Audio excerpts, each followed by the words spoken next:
বাঙালি মেয়েরা চাইলে কি না পারে। আজকে আমি নিজ হাতে বিদেশি রান্না করলাম, দেখতে এত লোভনীয় আর খেতে খুবই মজার হয়েছে। বিদেশি রান্নার উপরে আমার ঝোঁক একটু বেশি। আজকে তো আমি শাড়ি চুড়ি পরে চলে আসছি বিদেশি রান্না করতে। নীল শাড়ি নীল চুড়ি পরে একদম বাঙালি মেয়ে যখন বিদেশি রান্না করে। যাই হোক, প্রথমে আমি সুন্দর করে পেঁয়াজগুলোকে কুচি করে নিলাম, সাথে রসুনও কুচি করে নিলাম। মানে কুচি করা কাটাকুটির কাজগুলো আমি প্রথমে করে নিচ্ছি। আজকে আমি কি রেসিপি বানাবো জানো? আজকে আমি বানাবো চিকেন থুকপা।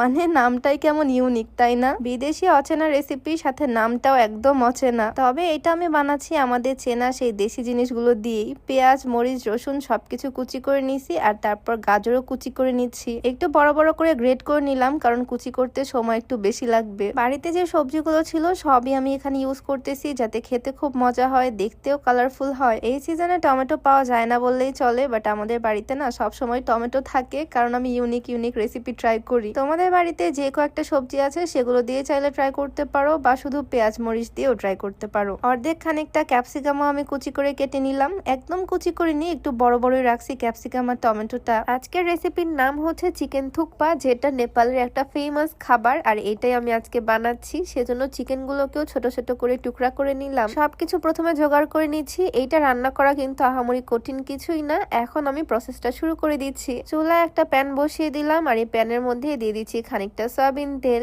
এই তেলটা গরম হলে তার মধ্যে দিয়ে দিচ্ছি রসুন কুচি পেঁয়াজ কুচি। বিদেশিরা রসুন জিনিসটা একটু বেশি খায়, তবে আমরা বাঙালিরা পেঁয়াজও কিন্তু কম খাই না। রসুন আর পেঁয়াজ দিয়ে আমি একটু লাল লাল করে ভালো করে ভেজে নিচ্ছি। আর এর মধ্যে আমি দিয়ে দিচ্ছি টুকরা করা চিকেন। এই চিকেন থুকপা রেসিপিটা আমি ফার্স্ট টাইম ট্রাই করতেছি। এটা নেপালের ফেমাস একটা রেসিপি, যেটা সব সময় আমি সোশ্যাল মিডিয়াতে দেখি আর দেখে খুব বানাতে ইচ্ছা করে। আচ্ছা, বকবক করতে করতে ভুলেই গেছি, এদিকে আমি লবণ গোলমরিচের গুঁড়া আর সাথে সব রকমের সবজি একসাথে মিশিয়ে ফেলছি। সবগুলোকে একটু ভালো করে রান্না করে তার মধ্যে আমি দিয়ে দিচ্ছি সয়া সস আর একটু টমেটো সস। আরেকবার ভালো করে নাড়াচাড়া করে দিয়ে দিচ্ছি এক গাদা পানি। তার মধ্যে একটু মরিচের গুঁড়া চিলি ফ্লেক্স, কারণ এই রেসিপিটা একটু স্পাইসি হবে, ঝাল ঝাল হবে। আমি বাঙালি বলে কথা, একটু এক্সট্রা ভাবে আমি এখানে বাটা মশলা ইউজ করতেছি, যেটা মেন রেসিপিতে ছিল না। আমি একটু টেস্টি করার জন্য দিলাম। আমাদের মেন কাজ কিন্তু এখানেই কমপ্লিট, তবে রেসিপি এখনো শেষ হয়নি। একটু সময় চেয়ে নি তোমাদের কাছ থেকে। তোমরা যারা স্কিন কেয়ার নিয়ে অনেক বেশি চিন্তিত, তোমরা চাইলে স্কিন কেয়ারের জন্য এই সাকুরা কম্বোটা ট্রাই করতে পারো। এখানে থাকছে 4টা প্রোডাক্টের একটা কম্বো, যেটা আসলে স্কিনের জন্য অনেক ইফেক্টিভ। এটা হচ্ছে সাকুরা ক্লিনজার, যেটা স্কিনটাকে ডিপ ক্লিন করতে হেল্প করে। সাথে এই সিরামটা স্কিনের সকল রকম স্পট দূর করে স্কিনটাকে ব্রাইট করতে হেল্প করে। চোখের নিচের কালো দাগ দূর করার জন্য আছে এই সাকুরা আই ক্রিমটা। আর সবশেষে আছে একটা এসেন্স ক্রিম, যেটা স্কিনটাকে ভিতর থেকে রিপেয়ার করবে, ময়শ্চারাইজ করবে। এই সুন্দর কম্বোটা তোমরা পেয়ে যাচ্ছ হোয়াইট রোজ ফেসবুক পেজ থেকে। পেজটা আমি ডেসক্রিপশনে মেনশন করে দিব, চাইলে ভিজিট করে আসতে পারো। যাই হোক, এদিকে আমার মেইন ঝোলটা মানে মেইন রেসিপির যে পানিটা সেইটা কিন্তু ফুটতে শুরু করে দিছে, আর তার মধ্যে আমি দিয়ে দিচ্ছি নুডলস। আমি লম্বা লম্বা সোজা নুডলস গুলো দিয়ে ট্রাই করতেছি, কারণ বিদেশিদের এইটা দিয়ে খেতে দেখছি। তবে তোমরা চাইলে পেঁচানো পেঁচানো মিস্টার নুডলস বা ম্যাগি নুডলস দিয়েও করতে পারো, টেস্ট তো সেমই আসবে। এইটাকে দেখতে কিছুটা নুডলসের তরকারি মতো লাগতেছে, যদিও এখানে নুডলসই বেশি। তবে রেসিপির নাম হচ্ছে চিকেন থুকপা। এটা একটু ঝোল ঝোল থাকে, তবে জাল দিতে দিতে আমি ঝোলটা একদম কমিয়ে ফেলছি, তাই একটু ফুটানো পানি দিয়ে দিলাম এখানে, যাতে ঝোলটা থাকে। আমি ওভারকুক করব না, তাহলে নুডলস গুলো একদম গলে যাবে, বেশি সিদ্ধ হয়ে যাবে। আমি একটু লবণ চেক করলাম, সবকিছু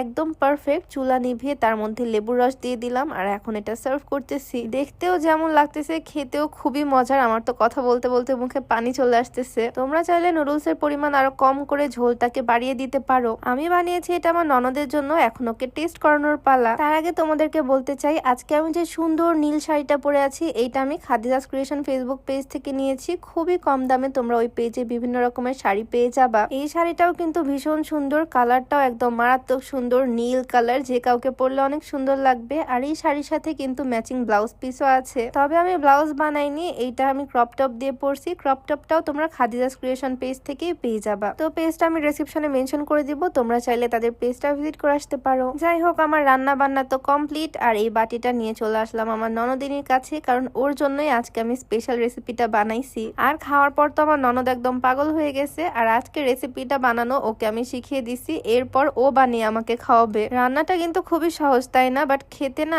আসলেই ভীষণ মজা, আসলেই মজা। এইটার যে ঝোলটা আছে, গ্রেভিটা আছে, এইটাও খুবই মজা আর স্পাইসি। কেমন লাগলো ভিডিওটা অবশ্যই জানিও কমেন্টে। দেখা হয়ে যাবে নতুন কোনো ভিডিওতে। সবাইকে আল্লাহ হাফেজ, আসসালামু আলাইকুম।